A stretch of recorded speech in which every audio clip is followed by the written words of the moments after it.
सलाम, नमस्ते, सत श्री अकाल एंड आदाब। आपके सामने हाज़िर हूँ फिर पार्ट 2 लेकर। इससे पहले मेरी कुछ एक आध हफ्ता पहले शायद एक अपलोड की थी मैंने क्लिप, उसका नाम था tissue part 1 Hindi medium 11th entrance. ये माय डियर स्टूडेंट्स, ये 11th एंट्रेंस के लिए नहीं, नीट तक काम आएगा। जो हिंदी मीडियम के बच्चे हैं स्पेशली उनके लिए मैंने बनाई है। तो मैं चाहता हूँ आप इसको गौर से देखें, गौर से सुने, नोट डाउन करें और इस पर गहन अध्ययन करें जिसे कहा जाता है। तो ये जो पार्ट 2 है बहुत स्पेशल है आपके लिए। एक एक पॉइंट को बहुत मैंने बारीक तरीके से स्टडी किया है। डायग्रामेटिक प्रेजेंटेशन दूंगा, जैसे डायग्राम यहाँ नज़र आ रहा है आपको, बहुत प्यारा सा डायग्राम बनाया मैंने आपके लिए। तो लेकिन ये होते क्या है, टिश्यू पार्ट फर्स्ट में मैंने कहा था खाली जो हमने पढ़ा था इसको इंट्रोडक्टरी क्लास थी उसके अंदर, ठीक है।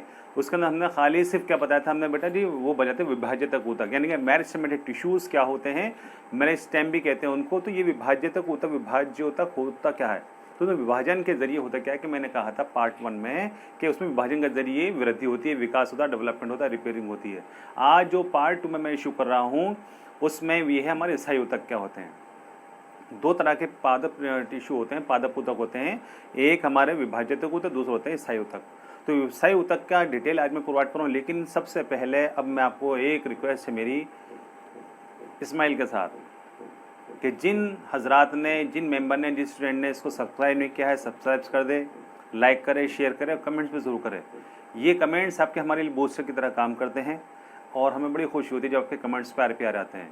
इन कमेंट्स के बेस पर मैं आपको बाबू ये जो है ख़ास से जो है अपलोड करूँगा, इसी कमेंट्स के बेस पर आपके सब्सक्रिप्शन पर और आपके जो वो इस लाइक होते हैं। थैंक यू बेटा। तो आज जो मैं इसका कर रहा हूँ उसका नाम है स्थायी ऊतक। तो स्थायी ऊतक are also known as permanent tissues. तो स्थायी से नाम बना है परमानेंट, एक यानी कि वो एक जगह सेटल हो जाना है इस तरह से। स्थायी परमानेंट रेजिडेंस से कहते हैं, लेकिन यहाँ पर रेजिडेंस नहीं है, परमानेंट ऊतक यहाँ हम पढ़ाएंगे।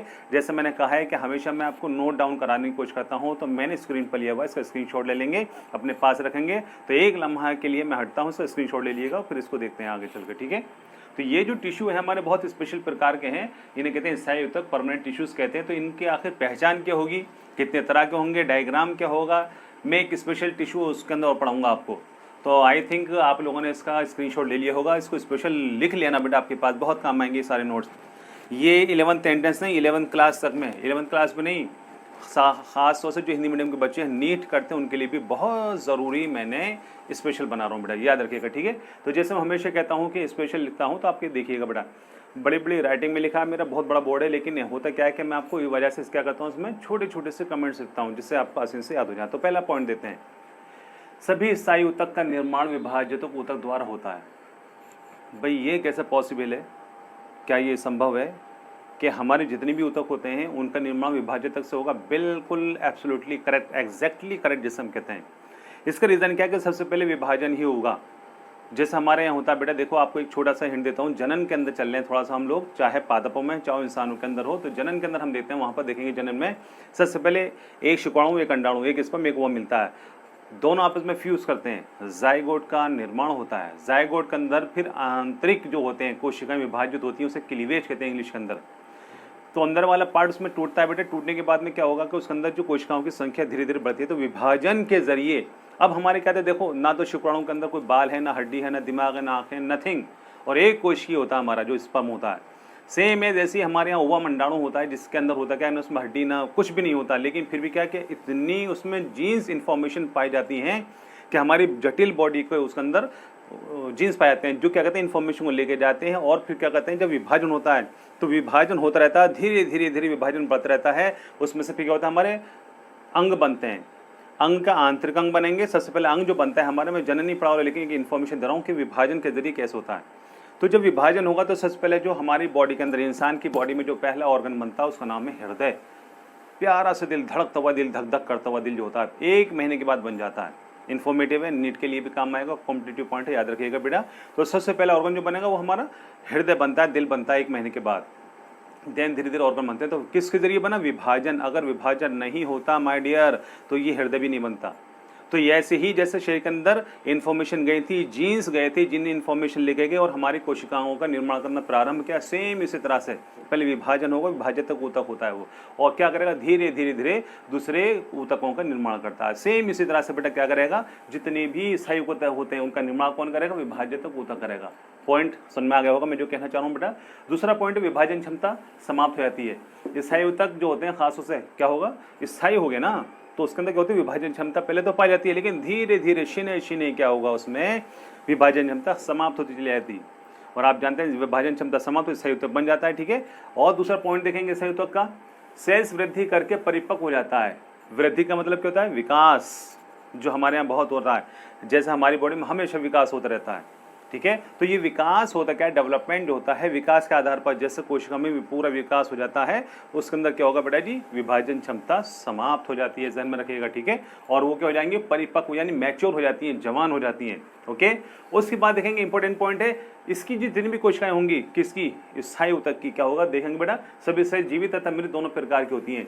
पहले जीवित होंगी, धीरे धीरे जब बचपन होता है, जब जवानी आती है तो बेटा परिपक्व हो जाती है, परिपक्व होती है वो निर्जीव बन जाती हैं और अपना स्टेबल एक स्ट्रक्चर ले लेते हैं, यानी कि एक परमानेंट ऊतक बन जाता है वो। और आप जानते हैं जो मुलायम होते हैं पत्ती, सॉरी जो उसकी टहनियाँ होती हैं, शाखाएं होती हैं, ब्रांचेज होती हैं, वो बहुत मुलायम होती हैं। पहले आप यूँ करके यूँ दबाएंगे ना तो यूँ दब जाएगी, फिर हल्का से यूँ कर दीजिए, सब खत्म हो जाएगा।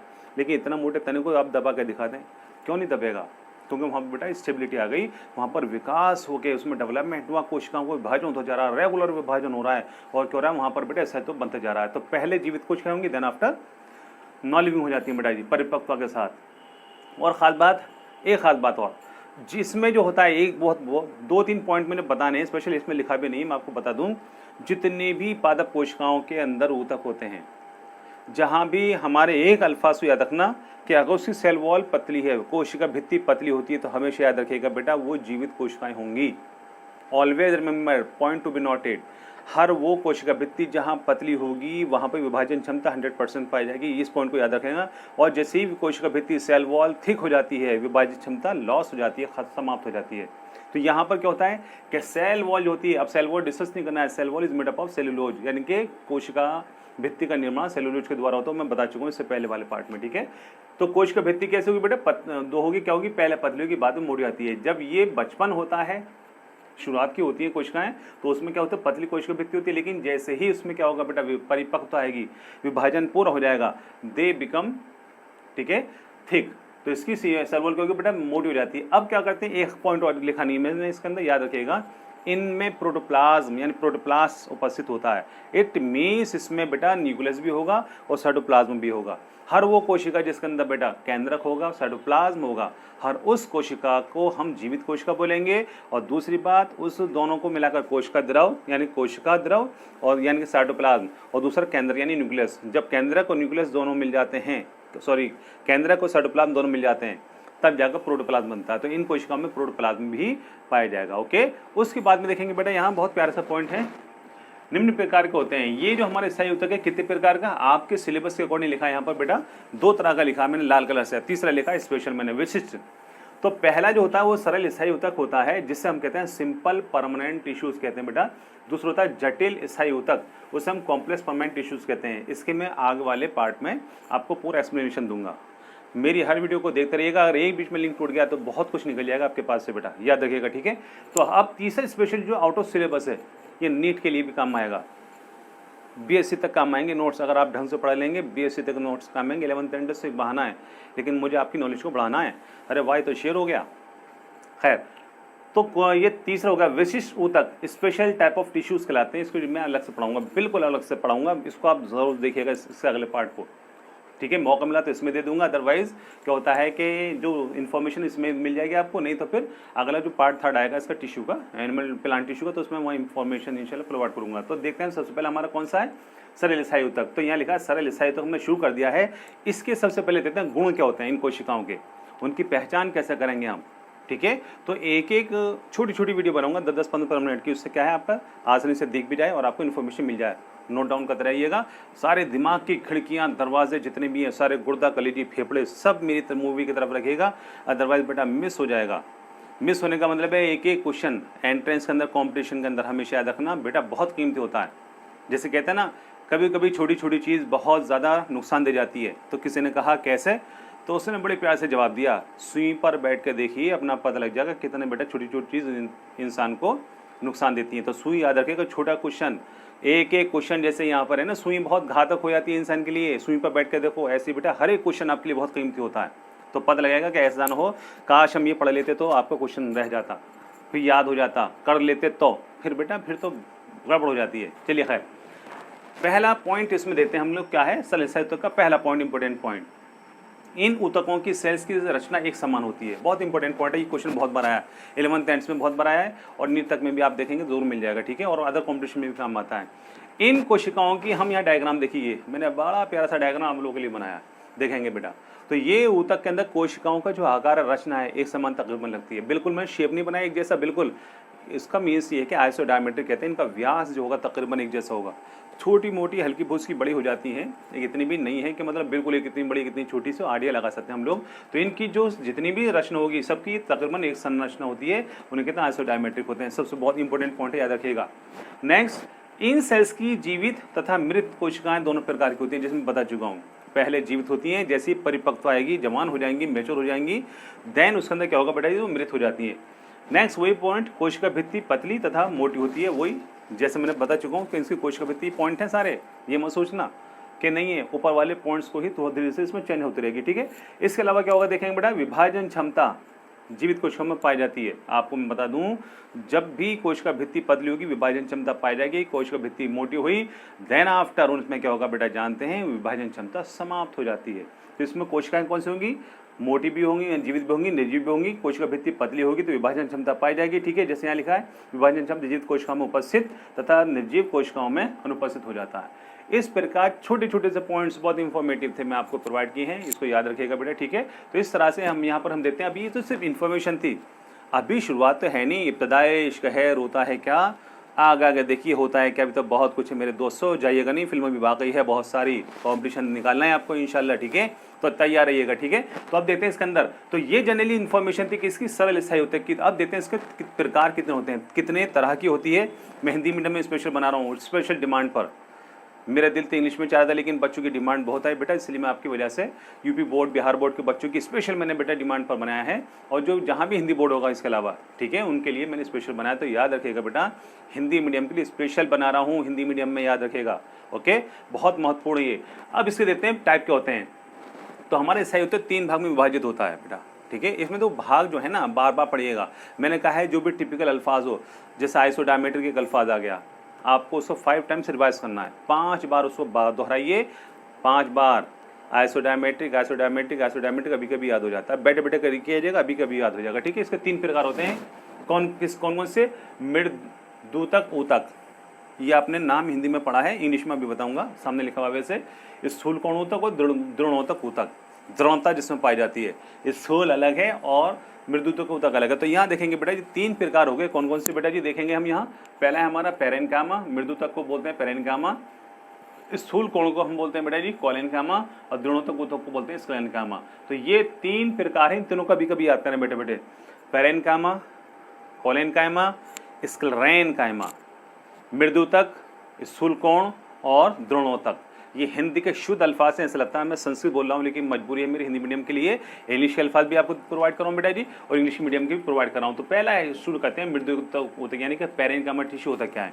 तो सिर्फ इसके अंदर मेरी जो चल रहा है अभी बेटा पार्ट फर्स्ट इसके अंदर देखेंगे, पेरेन्काइमा का पहला पार्ट, सभी सेल्स रचना में एक समान, वही आइसोडायमेट्रिक होती हैं।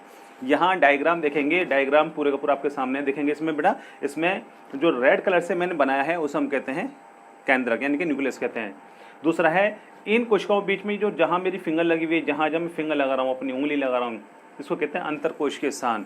अंतरकोशिकीय स्थान वो होता है जो 2 कोशिकाओं के बीच में मध्य में एक स्थान बन जाता है, जैसे हमारे टाइल्स जुड़े होते हैं, बिल्कुल बिल्कुल चिपके होते हैं, हम उन्हें कहते हैं जी कॉम्पैक्ट या रैंड, यानी कि उसके अंदर बीच में कोई गैप नहीं पाया जाता है। लेकिन क्या होते हैं, जब हम 2 बॉल रखेंगे, 2 बॉल यहाँ जैसे यहाँ रखी हुई है, तो बीच में एक स्थान जरूर आएगा, इसे कहते हैं अंतरकोशीय होता है, अंतरकोशीय। दूसरा स्थान होता है अंतरकोशीय, वो स्थान अलग होता है, वो कोशिकाओं के बीच में अंदर जो हर कोशिका के अंदर होता है वो अलग होता है, ठीक है, याद रखना।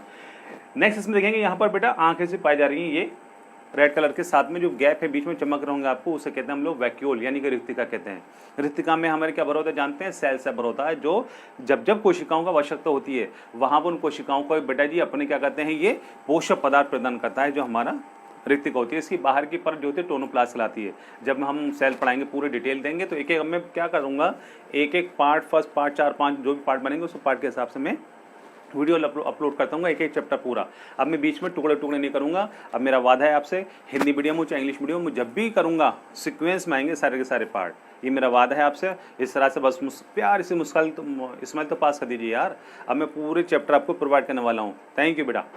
अब देखेंगे इसके अलावा इसमें पाया जाता है साइटोप्लाज्म, रेड पार्ट रिक्तिका के अलावा जो इसमें डॉट ब्लैक कलर से नजर आ रहा होगा, प्यारा सा डायग्राम, इसको हम कहते हैं बेटा, क्या बोलते हैं इसको, रिक्तिका कहते हैं। तो डियर स्टूडेंट, आपसे ख्याल रखना है कि ये हमारा जो था बेटा जी क्या था, ये हमारा पेरेनकामा की इब्तदा थी। अभी इसके अंदर जो है हम दूसरा वाला पार्ट और शुरू करूंगा, अभी थोड़ा सा इंतजार कीजिएगा, ठीक है।